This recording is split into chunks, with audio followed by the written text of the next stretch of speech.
ንጋቱ በአዋፋት ዜማ ሲበስር፣ ሌቱ በጨረቃ ብርሃን ሲደምቅ፣ ከንጋት እስከ ድቅድቅ ጨለማ እኛ እስራ ላይ ነን። የሥራችን መዳረሻ ግቡም እርሰው በጊዜ ወደ ቤቶ እንዲገቡ ነው። የፋሲካን በዓል ምክንያት በማድረግ በመኖሪያ ቤቶቻችን ላይ ታላቅ የበዓል ቅናሽ አድርገን እየጠበቅነዎት ነው። የመሸጫ ዋጋችንም ከዋጋ ግሽበትና ከዶላር ጭማሪ ጋር አብሮ የማይጨምር ቋሚ የሆነ ቁርጥ ዋጋ በመሆኑ በጊዜ ወስኑ። መኖሪያ ቤቶቻችንም ለኑሮ ምቹ በሆኑና ደህንነታቸው በተጠበቀ ሳር ቤት ቫቲካን ኤምባሲ አጠገብ እንዲሁም በቦሌ ቡልቡላ 93 ማዞሪያ የሚገኙ ናቸው። ሁሉም በየፊናቸው ስኬታማ ውሎ ይውላሉ። ጀንቦሮ ቤታቸው የቤተሰቦቻቸውን ቤት ነው። መልካም የትንሣኤ በዓል። ጀንቦሮ ሪል ስቴት። በጊዜ ግቡ። ተማምነው በሕጋዊ መንገድ በነፃ ካሉበት ሆነው ወደ ሀገር ቤት ገንዘብ መላክ ተችሏል። ላኪ ሬሚት አለሎት። እንኳን ለብርሃነ ትንሣኤው በሰላም አደረሶ።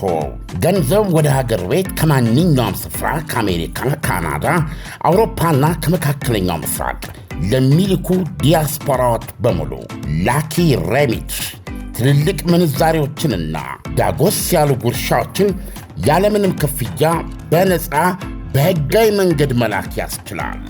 ላኪ ሬሚት በተጨማሪም ከማስተር ወይም ቪዛ ካርዳችሁ ላይ ወደ ፈለጋችሁት የኢትዮጵያ ባንክ ስትልኩ ገንዘቡ በ2 ሴኮንድ ውስጥ ይደርሳችኋል። 2 ሴኮንድ ብቻ። መተግበሪያው አፕሊኬሽን ከብሔራዊ ባንክ ሙሉ ፍቃድ ያለው በመሆኑ ምንም ሐሳብ ሊገባችሁ አይገባም። ስለዚህ የላኪ ሬሚትን መተግበሪያ ከፕሌይ ስቶር እና አፕ ስቶር ላይ በማውረድ አሁኑኑ በነፃ ላክ። ለአስተማማኝና ፍጥነት ማን እንደ ላኪ ሬሚት። ላኪ ሬሚት አለሎት።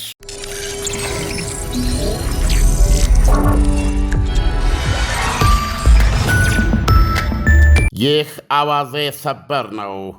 ኢራን ሁለተኛው ዙር የኢስላማባድ ድርድር እንዲካሄድ የአሜሪካ ባህር ኃይል በወደቦቿ ላይ የጣለው ከበባ እንዲነሳ ቅድመ ሁኔታ ማስቀመጧንና አሜሪካም በዚሁ መሠረት ከበባውን እንደምታነሳ ምልክት ማግኘታቸውን በተባበሩት መንግሥታት የኢራን አምባሳደር አሚር ሳኢድ ኢርቫኒ መግለጻቸው ተሰማ።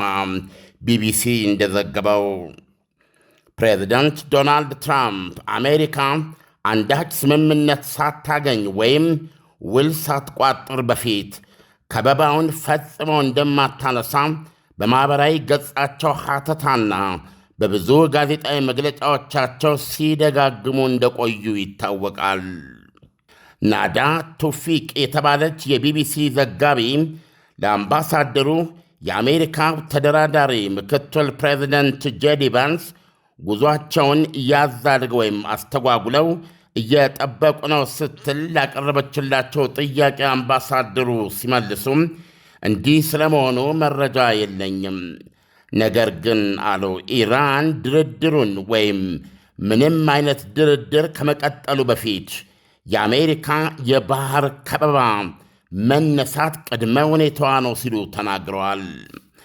አምባሳደሩ ፍጹም በሆነ የኩያነት ስሜት አሜሪካን ወይም አሜሪካኖች ፖለቲካዊ መፍትሔ ከፈለጉ ዝግጁ ነን፣ ጦርነትም ከመረጡ ዝግጁ ነን ብለዋል። ፍርጥም ብለው ይህ በእንዲህ እንዳለ ከኢራን ዋና ተደራዳሪዎች የመጀመሪያው ውጭ ጉዳይ ሚኒስትር አባስ አርጋቺ የአሜሪካንን የባህር ከበባ የጦርነት እርምጃ ሲሉ ኮነኑት። ተኩስ አቁሙንም በይፋ የጣሰ ነው ብለዋል። በኤክስ ገጻቸው ባሰፈሩት መልእክት አርጋቺም የንግድ መርከቦችን መምታትና የመርከቧን ሠራተኞች ታጋች ማድረግ ደግሞ የበለጠ የከፋ ጥሰት ነው ብለዋል። ከትናንት በስቲያ አንድ የአሜሪካ ዲስትሮየር የጦር መርከብ የኢራን ሰንደቅ ዓላማን የምታውለበልብ ግዙፍ ዕቃ ጫኝ መርከብ የሞተር ክፍል በከባድ ጥይት በስታ በመጣል ካስቆመቻት በኋላ ኮማንዶዎች በሄሊኮፕተር ወርደው ተቆጣጥረዋታል። ወደ ሰሜን አረቢያ ባህር ወስደዋታል። እስከነ ጭነቷ እስከ መስከቧ ሰራተኞች ኦማን ሰላጤ ውስጥ ነው የመቷት። አርጋቺ በመልእክታቸው ሲያክሉ ኢራን ጥቅሞቿን እንዴት እንደምትከላከልና ጉልቤነትን እንዴት እንደምታከሽፍ ታውቅበታለች ብለዋል። ሌላው አስገራሚ ነገር በፓኪስታን ጣልቃ ገብነት ለ15 ቀናት የተራዘመው ቀነ ገደብ በትክክል መቼ ያልቃል የሚለው ነው። ኢራንና ፓኪስታን ዛሬ ማክሰኞ ሌሊት ያልቃል ሲሉ፣ ዋናው የቀነ ገደቡ ሰጪ ዶናልድ ትራምፕ ግን ነገ ሮብ በዋሽንግተን ሰዓት አቆጣጠር ማምሻው ላይ ይሆናል ይላሉ። በኢትዮጵያ ነገ ሮብ ሌሊት ማለታቸው ነው። ትራምፕ የኢራንን ድልድዮችና የኃይል ተቋማት እንደ መኪኔታ በመመድመድ ኢራንን ጸልመት አለብሳታለሁ፣ ወደ ድንጋይ ዘመን ከልሳታለሁ ያሉበት ማስጠንቀቂያና ዛቻ ነው። ወይም በሳቸው ሌላ አገላለጽ ስልጣኔ ዛሬ ምሽት ይሞታል እያሉለት ማለት ነው። ትራምፕ እንዲህ አይነቱን ምጽአታዊ ቀነ ገደባቸውን ደግሜ ለሌላ ጊዜ የማስተላለፍ አይመስለኝም፣ ተላላውና ደጉ ትራምፕ ከእንግዲህ አይኖርም በማለት ቀነ ገደባቸው ለኢራን ምጽአት እንደሚሆን እያስጠነቀቁ ይገኛሉ። አሁን ባለው ሁኔታ በቀነ ገደቡ ላይ ሊሰጥ የሚችለው ምላሽ ሁለት አይነት እንደሆነ ተንታኞች ያስረዳሉ። ወይ እንደተለመደው ትራምፕ ትሩዝ በተባለው የማኅበራዊ ሚዲያ ገጻቸው እንደተለመደው ተራዝሟል ተኩስ አቁሙ ብለው ያስታውቃሉ። አለዚያ እንዲህ አይነት መግለጫ ከሌለ ማስታወቂያው ሌላው መንገድ ኢራን ውስጥ ድብደባ ሲጀመር ነው ብለዋል። በጣም የሚገርም ነው። ኢሳያስ እንደሰማኸው ኢራኖች የወሰዱት አቋም በጣም የድፍረት ነው። እውነቱን ለመናገር በጣም የድፍረት ነው። እንደምታውቀው እንግዲህ ዶናልድ ትራምፕ እንደነገሩን የኢራን ድልድዮችና የኃይል ተቋማት እንደዚህ መደዳ ጉድጓዶችን ጭምር ይደበድባል፣ ስልጣኔ ዛሬ ይሞታል ያሉበትን ወይም በሳቸው የተለመደ ቋንቋ የገሃነም በር ይከፈታል የሚል ማስጠንቀቂያ ሰጥተውም በወቅቱ የማስጠንቀቂያው ክብደት ኢራንን በፓኪስታን በኩል ተሯሩጣ ያንን ክፉ ሰዓት እንዳሳለፈችና ያንን ለማሳለፍ ደግሞ ሆርሙዝ ሰርጥን ወለል አድርጋ ከፍታ በሚቀጥሉት 15 ቀናት ላይ በድርድር ላይ ስምምነት ለመድረስ እንደፈለገች አድርገው እንዳቀረቡት በደንብ የምናስታውሰው ነው። እና እውነቱን ለመናገር እውነታው ይሄ ነው ወይ? ፓኪስታን በራሷ ያደረገችው ጥረት ነው ወይስ ዶናልድ ትራምፕ ባሉት መንገድ የሆነ ነው የሚለው በእውነት ለማመን የሚያስቸግር ነው። አሁን በምናየው ተጨባጭ ሁኔታ ከሆነ ግን ኢራኖች ከፍተኛ ንቀት እያሳዩ እንደሆነ ነው የሚታየው። ምክንያቱም ኢሳያስ እንደሰማኸው ዴድላይኑ የእውነት እንነጋገር ከተባለ ዛሬ ሌሊት ነው። በኢትዮጵያ ሰዓት አቆጣጠር ከሌሊቱ 10 ሰዓት ላይ ያ የ15 ቀን ቀነ ገደብ ያበቃል። ኢራን ኤግዛክትሊ ይሄን ያለችው፣ ፓኪስታንም ይሄን ያለችው። ዶናልድ ትራምፕ ናቸው አንድ ቀን አራዝመው በነገው ዕለት ሮብ ምሽት ነው ያሉት። ስለዚህ ምን ማለት ነው ብለህ ስታየው በሁለት ምክንያቶች ዶናልድ ትራምፕ ሊያደርጉት ይችላሉ። አንዱ አሁንም ይሄ የቀነ ገደብ ማስጠንቀቂያቸው በታክቲክነት የሚጠቀሙት እንጂ እሱ የሚጠይቀውን ቁርጠኛነትና ኃላፊነት ወስደው ከልባቸው ሊፈጽሙት የተዘጋጁለት ሁኔታ አለመሆኑ የሚያሳብቅ ነው በአንድ በኩል። ስለዚህ እንደ ታክቲክ እንደ ማስፈራሪያ በመጠቀም የሚፈልጉትን ነገር ለማድረግ ያቀረቡት ታክቲክ ነው ብለህ እንድትደመድም የሚያደርግ ነው በአንድ በኩል።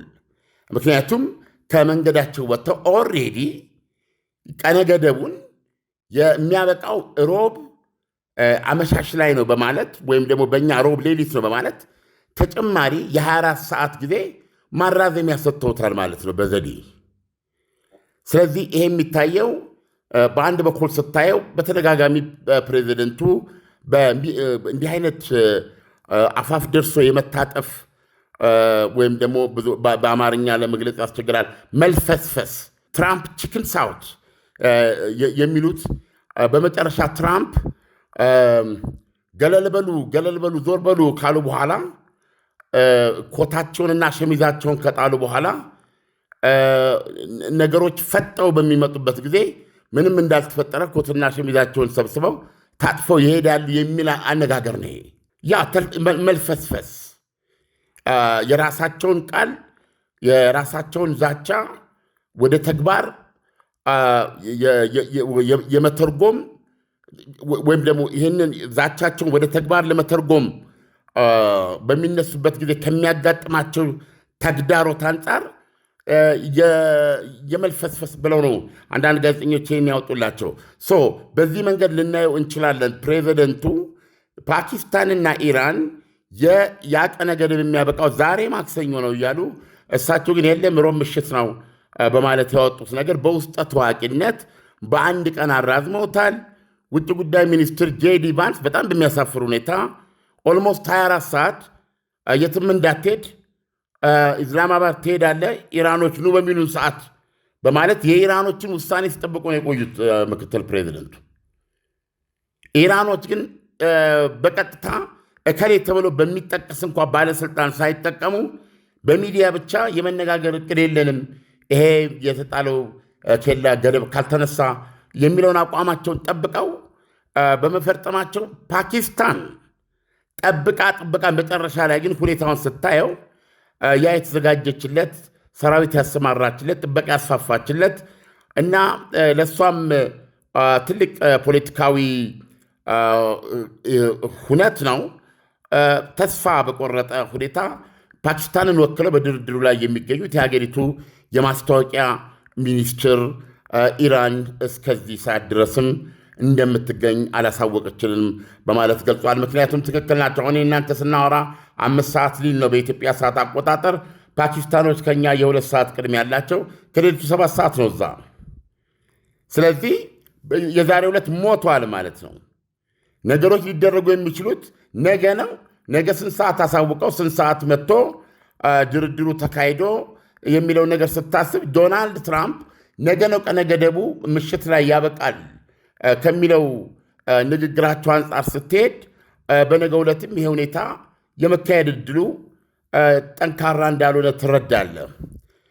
ስለዚህ አሁን ኢራኖች እውነቱን ለመናገር በጀግንነት ማለት ይቻላል ቀኑ ዛሬ ነው ዴድላይኑ ዛሬ ነው እያሉ ያሉት እነሱም እንደ ፓኪስታን እና ማድረግ የምትችለው ነገር ካለ አድርግ የሚል ቻሌንጅ ነው ለአሜሪካ ለዶናልድ ትራምፕ ያቀረቡት። እሱ ብቻ አይደለም ይሄ መርከብ ከበባው ካልተነሳ በስተቀረ ድርድሩን አንካፈልም። ይሄን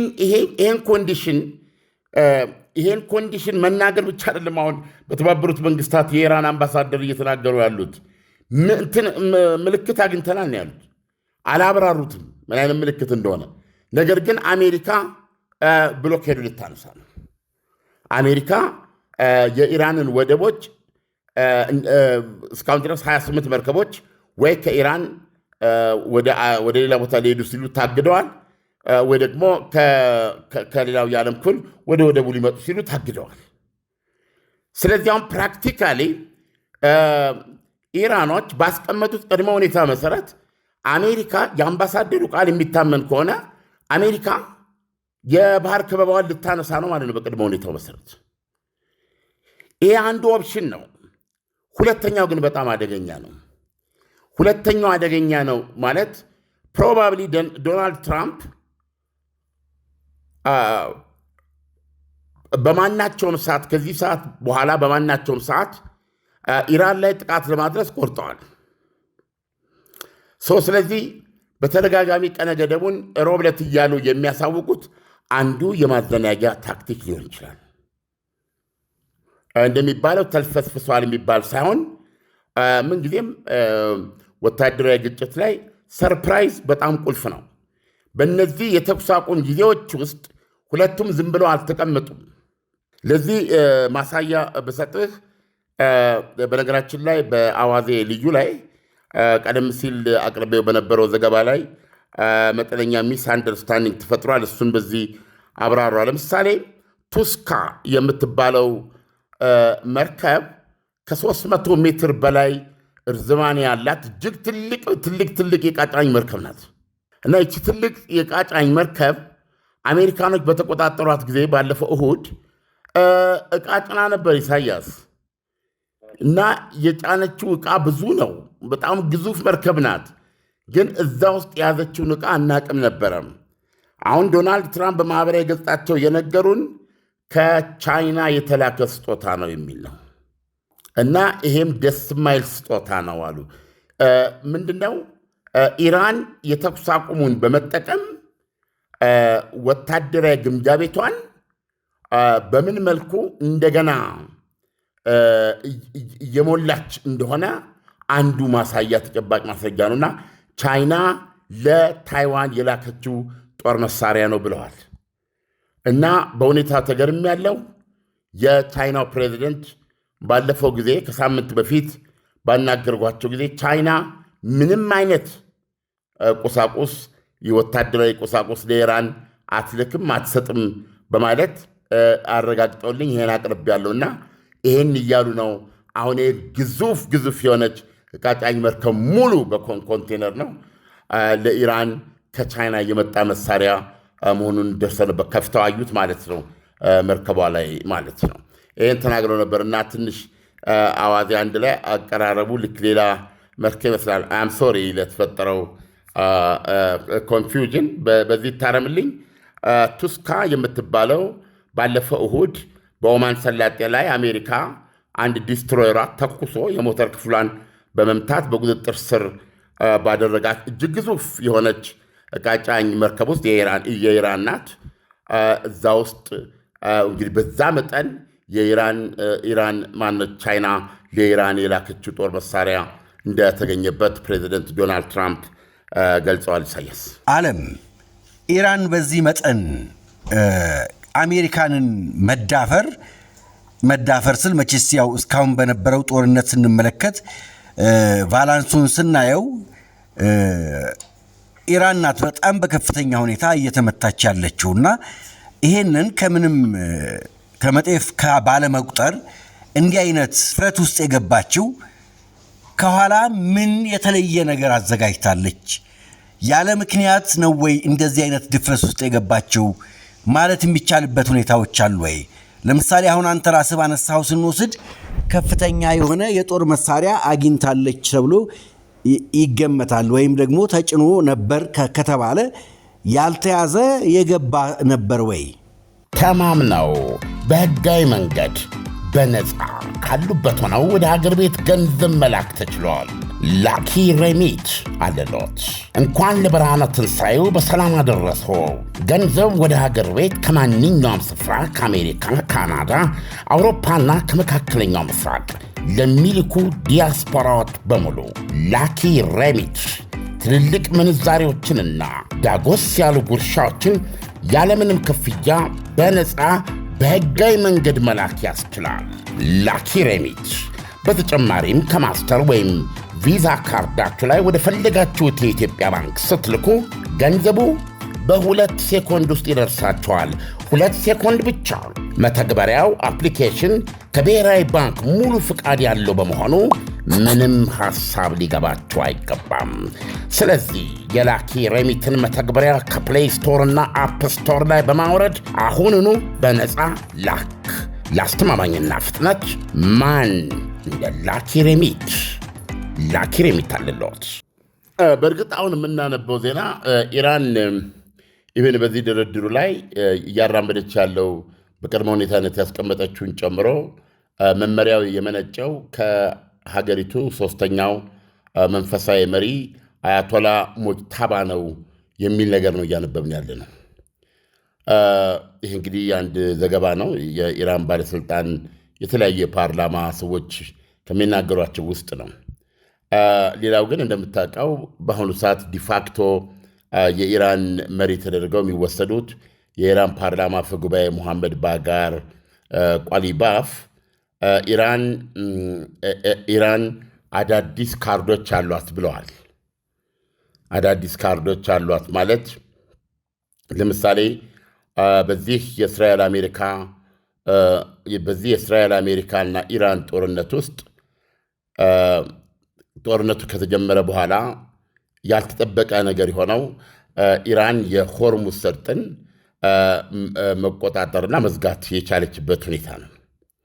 ያ ሪሊ እንደ ትልቅ ያልተጠበቀ ነገር የሚታይ ነው። ምክንያቱም በቁጥጥሯ ስር ማድረግ ብቻ አይደለም፣ 7ኛው ሳምንት እያለቀ ነው ያለው። ወደድንም ጠላንም የሆርሙዝ ሰርጥ የሚመራው የሚዘጋ የሚከፈተው በኢራን ነው።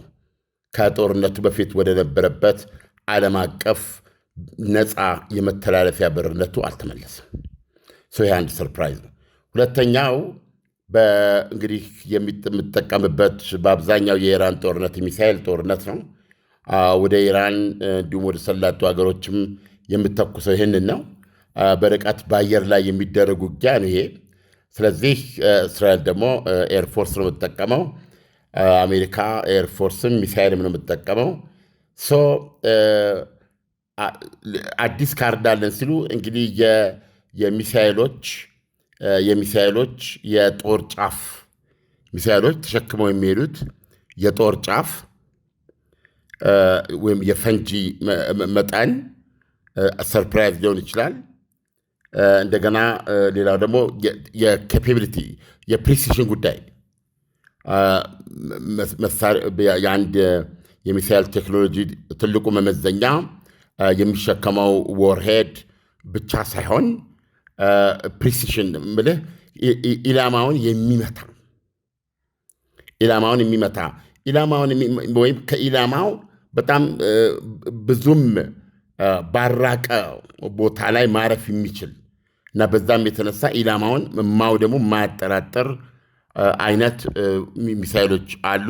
ምናልባት እንግዲህ አይታወቅም ፕሬዚደንቱ ማናቸው ቋሊባፍ ኢራን አዲስ የምታወጣው ካርዶች መጫወት የምትችለው አዲስ ካርዶች አሉ የሚል ነው። ስለዚህ ከኋላ ምን አለ ግልጽ በሆነ ሁኔታ የቻይናና ራሽያ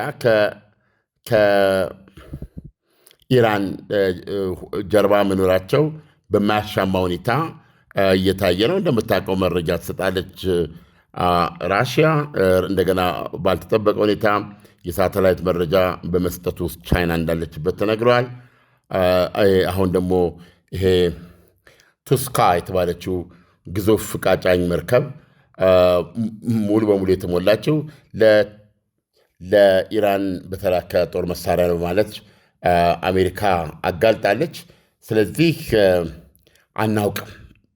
ዞሮ ዞሮ ኢራኖች አሁንም የመዋጋት እና የማሸነፍ የሚፈልጉትን የማስፈጸም ብቃት እንዳላቸውና ለዚህም ደግሞ ይበልጡኑ ጦርነቱን ሊመርጡ የሚችሉበት ሁኔታ እንዳለ ያሳዩበት ነገር አድርጌ ነው ባይ።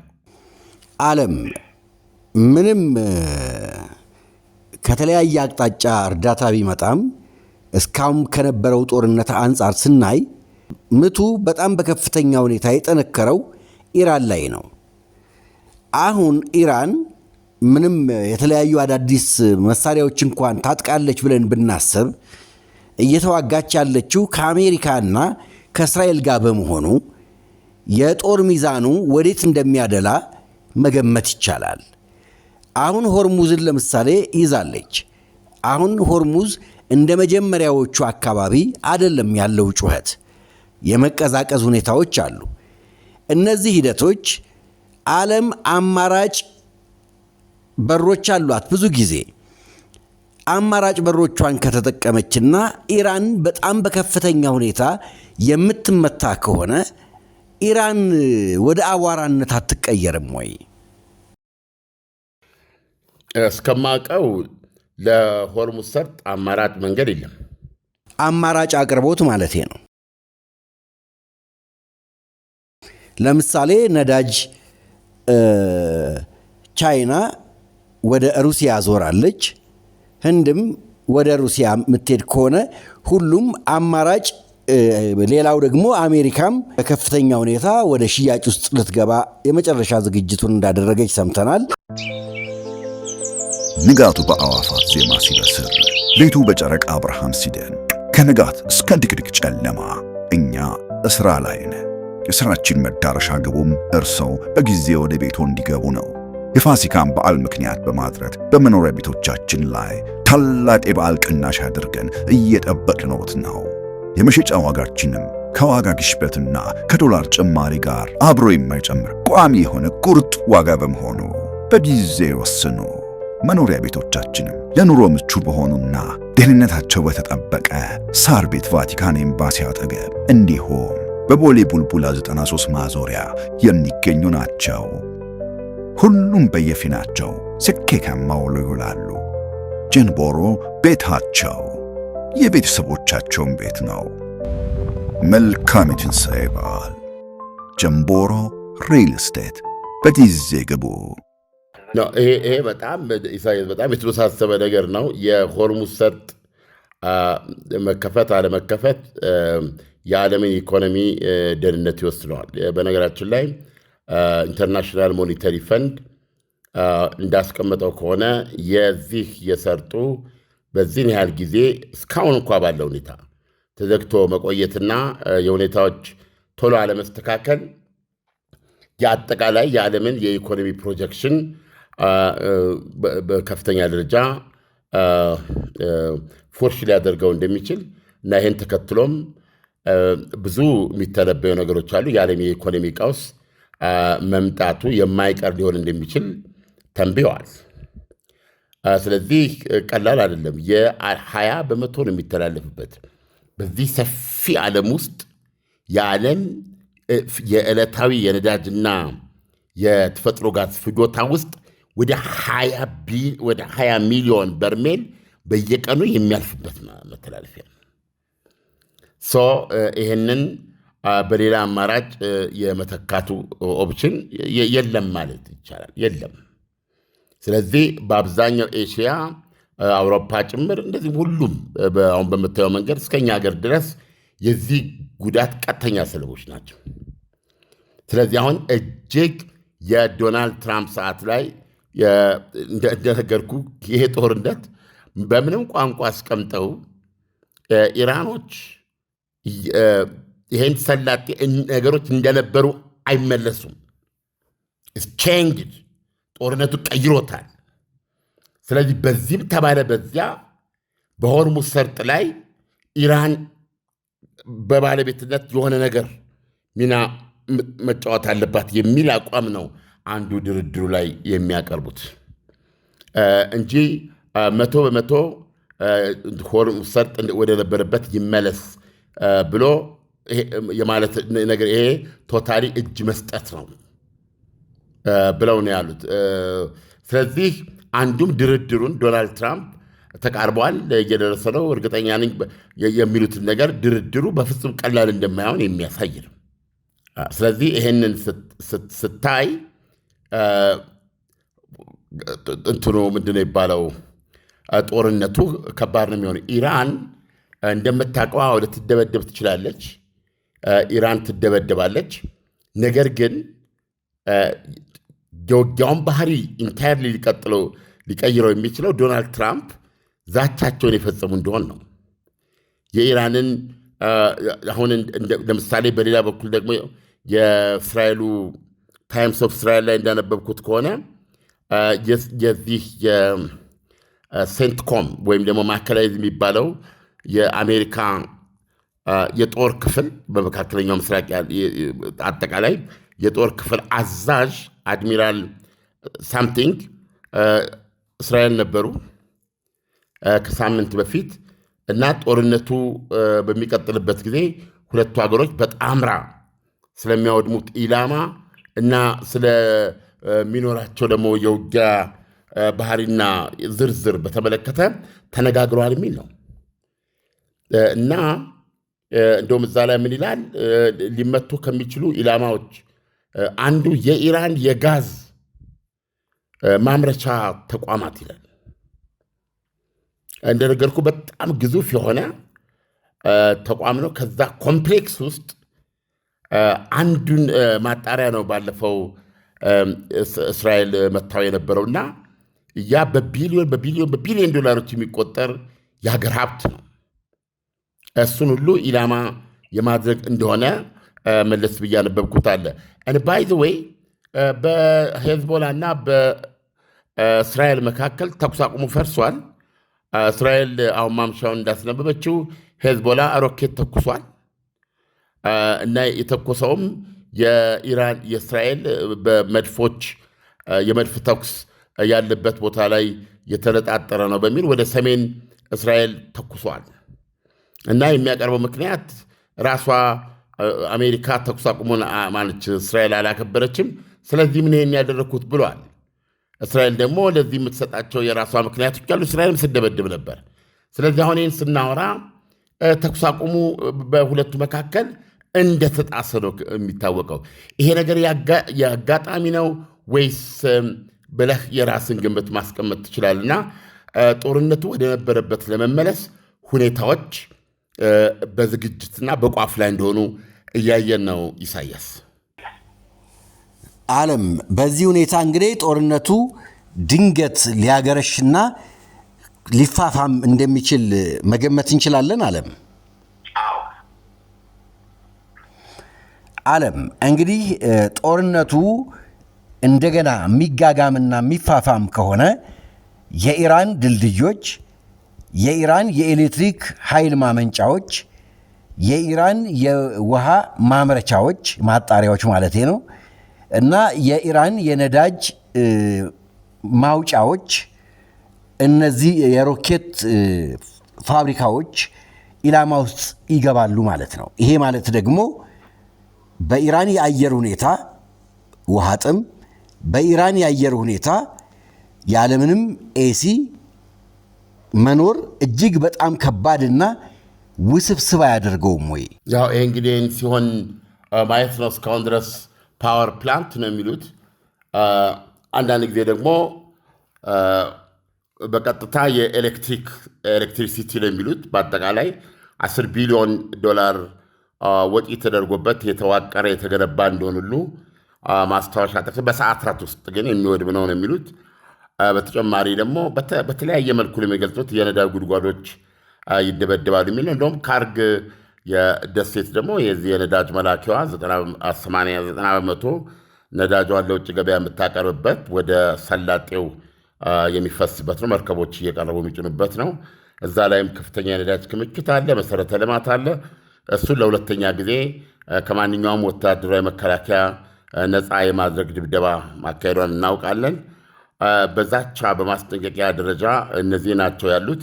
ነገር ግን በሌላ በኩል ደግሞ አሁንም ቅድም እንዳልኩ ከእስራኤልም እንደሰማነው ተጨማሪ ኢላማዎች አሁን እንዳልኩ የጋዝ ማምረቻዎች እነሱን ሁሉ የጨመረ አጠቃላይ የኢራንን ኢኮኖሚ የማድቀቅና ተጨማሪ የኢራን ባለስልጣኖችን የመግደልም ሊሆን ይችላል። ምክንያቱም 15 ቀን እንደዚህ በሚኖርበት ጊዜ ኢራንም ዝም ብላ አልተቀመጠችም። የራሷን የውጊያ ዝግጅቶች ታደርጋለች። ቅድም እንዳልኩ አሁን ቱስካ በምንለው መርከብ ውስጥ ከቻይና የመጣው የመሳሪያ መገኘቱን አንድ ነገር ታስባለ። ስለዚህ በተመሳሳይ ሁኔታ በማንኛውም ደቂቃ በነገራችን ላይ ወደ ጦርነት ከተገባ ራሳቸው ቃሊባፍ የመጀመሪያ ኢላማ ናቸው እና በአጠቃላይ ዲካፒቴት የማድረግ አገዛዙን የመቁረጥ ተልእኮም ያለው ስለሆነ እነዚህ ሰዎች ሁሉ አደጋ ውስጥ መሆናቸውን እያወቁ ነው ይህን የሚያደርጉት። ስለዚህ ጠብቆ ማየቱ ነው ጥሩ ለማለት ነው። በዚሁ ልሰናበት። ምሽት በነገራችን ላይ በሚኖሩ ሰዓታት በሰበር ዜናዎች ካሉ ሌሊቱን ሁሉ ለአድማጮች እንደምንመለስ ላረጋግጥ እወዳለሁ። ዓለም፣ ለእስካሁኑ ትንታኔ ከወዲሁ አመሰግናለሁ። መልካም አዳር ይሆንልህ። መልካም አዳር። ንጋቱ በአዕዋፋት ዜማ ሲበስር፣ ሌቱ በጨረቃ ብርሃን ሲደምቅ፣ ከንጋት እስከ ድቅድቅ ጨለማ እኛ እስራ ላይ ነን። የሥራችን መዳረሻ ግቡም እርሰው በጊዜ ወደ ቤቶ እንዲገቡ ነው። የፋሲካን በዓል ምክንያት በማድረግ በመኖሪያ ቤቶቻችን ላይ ታላቅ የበዓል ቅናሽ አድርገን እየጠበቅነዎት ነው። የመሸጫ ዋጋችንም ከዋጋ ግሽበትና ከዶላር ጭማሪ ጋር አብሮ የማይጨምር ቋሚ የሆነ ቁርጥ ዋጋ በመሆኑ በጊዜ ወስኑ። መኖሪያ ቤቶቻችንም ለኑሮ ምቹ በሆኑና ደህንነታቸው በተጠበቀ ሳር ቤት ቫቲካን ኤምባሲ አጠገብ እንዲሁም በቦሌ ቡልቡላ 93 ማዞሪያ የሚገኙ ናቸው። ሁሉም በየፊናቸው ስኬታማ ውለው ይውላሉ። ጀንቦሮ ቤታቸው የቤተሰቦቻቸውን ቤት ነው። መልካም የትንሣኤ በዓል። ጀንቦሮ ሪል ስቴት። በጊዜ ግቡ። ተማምነው በሕጋዊ መንገድ በነፃ ካሉበት ሆነው ወደ ሀገር ቤት ገንዘብ መላክ ተችሏል። ላኪ ሬሚት አለሎት። እንኳን ለብርሃነ ትንሣኤው በሰላም አደረሰዎ። ገንዘብ ወደ ሀገር ቤት ከማንኛውም ስፍራ ከአሜሪካ፣ ካናዳ፣ አውሮፓና ከመካከለኛው ምስራቅ ለሚልኩ ዲያስፖራዎች በሙሉ ላኪ ሬሚት ትልልቅ ምንዛሬዎችንና ዳጎስ ያሉ ጉርሻዎችን ያለምንም ክፍያ በነፃ በሕጋዊ መንገድ መላክ ያስችላል። ላኪ ሬሚት በተጨማሪም ከማስተር ወይም ቪዛ ካርዳችሁ ላይ ወደ ፈለጋችሁት የኢትዮጵያ ባንክ ስትልኩ ገንዘቡ በ2 ሴኮንድ ውስጥ ይደርሳችኋል። 2 ሴኮንድ ብቻ። መተግበሪያው አፕሊኬሽን ከብሔራዊ ባንክ ሙሉ ፍቃድ ያለው በመሆኑ ምንም ሐሳብ ሊገባችሁ አይገባም። ስለዚህ የላኪ ሬሚትን መተግበሪያ ከፕሌይ ስቶር እና አፕ ስቶር ላይ በማውረድ አሁኑኑ በነፃ ላክ። ለአስተማማኝና ፍጥነት ማን እንደ ላኪ ሬሚት። ላኪ ሬሚት አለሎት።